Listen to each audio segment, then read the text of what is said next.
Bismillahirrahmanirrahim. Assalamualaikum warahmatullahi wabarakatuh. Alhamdulillahi wahdah wassalatu wassalamu ala rasulillah amma ba'du. Sahabat keluarga muslim dan sahabat Arisalah dimanapun anda berada, semoga senantiasa dalam kemuliaan, dalam rahmat Allah subhanahu wa ta'ala. Kembali lagi di siang yang berbahagia ini dalam program kajian Kitab Tauhid sahabat keluarga muslim. Dan seperti biasa yang akan menemani kita hari ini yaitu Al-Ustadz Ali Masnur sudah hadir bersama kita di sini. Assalamualaikum Ustadz. Waalaikumsalam warahmatullahi wabarakatuh. Iya, jazakallah khairan Ustaz sudah hadir bersama kita di sini. Sahabat keluarga muslim, bagi Anda nantinya bisa mengirimkan pertanyaan sesuai dengan tema kita nanti hari ini. Tentang apa? Kita memasuki bab ke-36 hari ini. Nah, bagi Anda nanti bisa mengirimkan pertanyaan ke 0813 70031616. Iya, sahabat keluarga muslim, inilah dia program kajian Kitab Tauhid.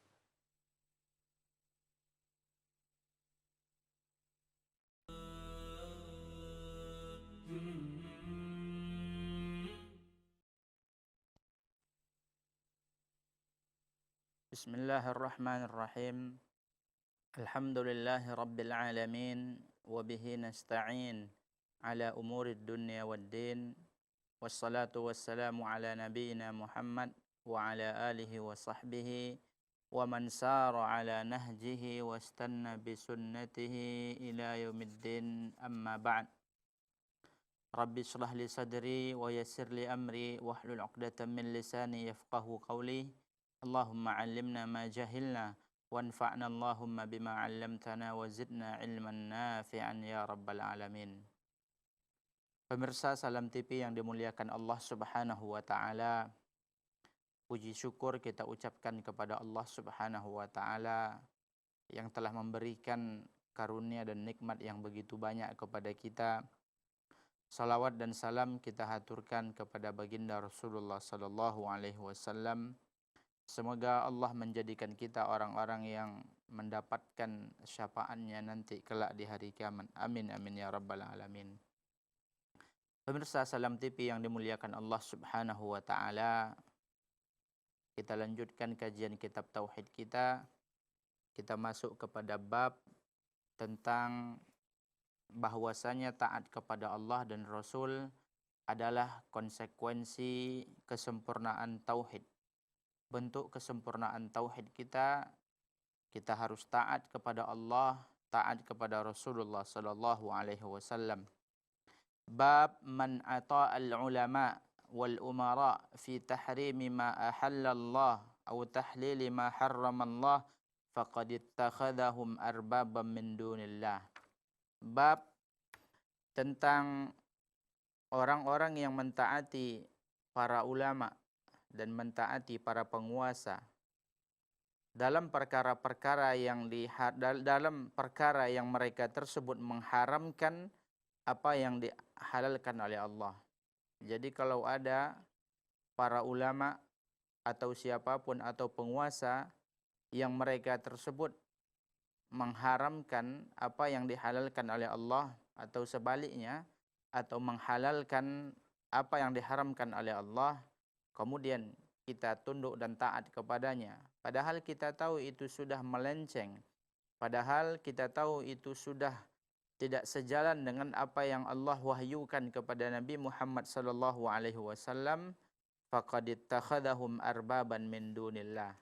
Ketaatan dan ketundukan dan ikutnya ya seseorang terhadap yang tadi maka dia telah menjadikan ya orang tersebut sebagai arbaban, sebagai syarikat min dunillah, selain Allah Subhanahu wa taala.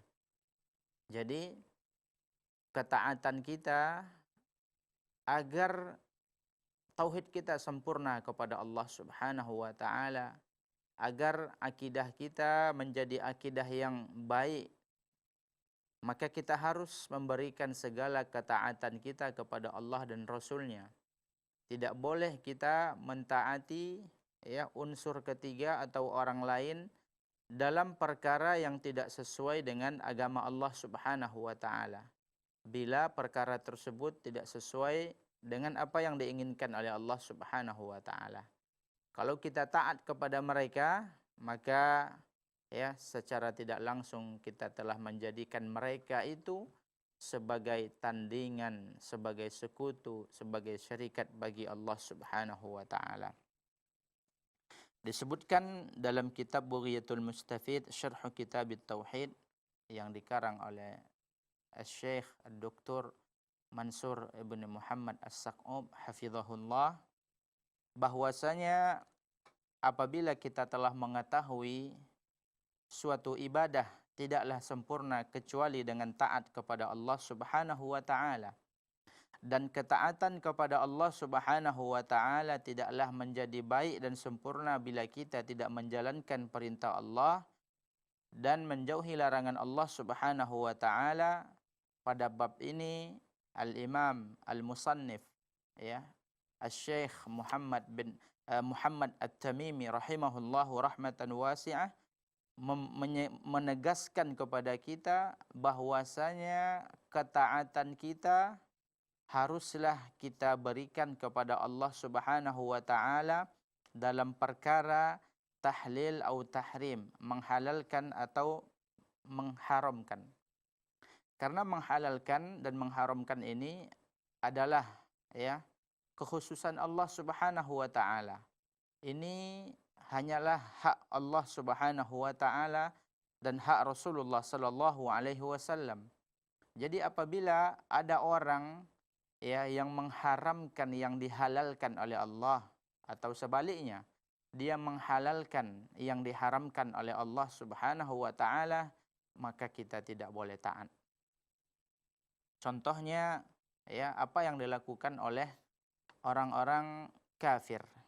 Orang-orang kafir ketika pemuka agama mereka ya mengatakan bahwasanya mohon maaf ya babi itu adalah halal ya, maka mereka mengikuti. Padahal ya menurut Allah Subhanahu wa taala, menurut syariat yang Allah turunkan kepada mereka, itu adalah suatu yang diharamkan.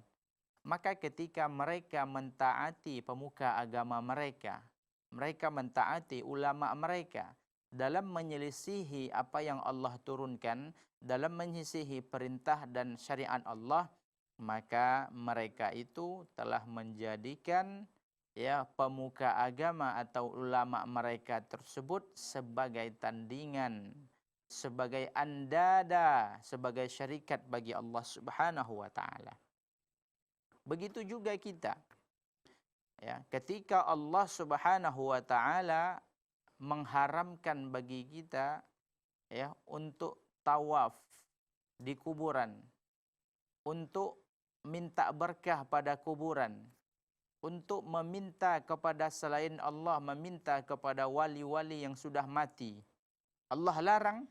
Kemudian ada ulama atau penguasa atau yang lainnya mengatakan boleh kita minta kepada mereka, boleh kita tawaf, boleh kita berdoa dan memohon kepada mereka. Padahal sejelas-jelas Allah sudah melarang, wala tad'u min dunillahi ma la yanfa'uka wa la yadurruka. Janganlah engkau menyeru kepada selain Allah yang tidak akan memberikan manfaat dan tidak akan mudarat darimu. Maka ketika kita taat, ketika ada yang mengatakan boleh untuk dilakukan, silahkan untuk dilakukan tawaf dan minta pada kuburan, maka apabila kita taat kepada orang yang mengatakan, kita tunduk dan kita ikuti, maka kita telah menjadikan orang tersebut sebagai syarikat, sebagai tandingan bagi Allah. Karena dalam perkara ini dia telah mengambil hak Allah, dia telah menghalalkan apa yang Allah larang, dia telah membolehkan apa yang diharamkan oleh Allah Subhanahu wa taala. Dan kalau kita mengikutinya, kalau kita ikut, maka tentunya kita telah mengangkat dia sebagai tandingan.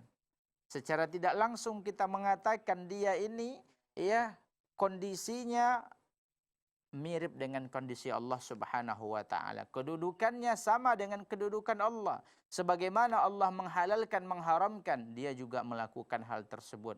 Kalau kita yakini dan kalau kita ikuti, kita telah jatuh kepada syirik akbar. Karena dari kesempurnaan akidah dan tauhid kita, kita tidak mentaati mereka dalam perkara, dalam hal-hal yang mereka menyelisihi syariat Allah Subhanahu wa taala. Karena itu akan merusak tauhid dan merusak tatanan akidah kita sebagai hamba Allah Subhanahu wa taala dan sebagai pengikut Rasulullah sallallahu alaihi wasallam. Akan kita lanjutkan setelah pesan-pesan yang berikut ini. Iya, sahabat keluarga muslim dan sahabat Arisalah yang dimuliakan Allah Subhanahu wa taala. Ketika kita mengucapkan dua kalimat syahadat dan kita mengakui kita adalah seorang muslim dan kita mengatakan kita bertauhid kepada Allah, maka konsekuensinya adalah kita harus taat kepada perintah Allah dan Rasulnya. Tidak boleh mengikuti peraturan-peraturan, segala peraturan yang menyelisihi syariat Allah dan Rasulnya. Sahabat kaum muslim, bagi Anda yang ingin bertanya, Anda bisa mengirimkan pertanyaan Anda ke 08137 di 081300311616. Kita akan kembali setelah pesan-pesan berikut ini.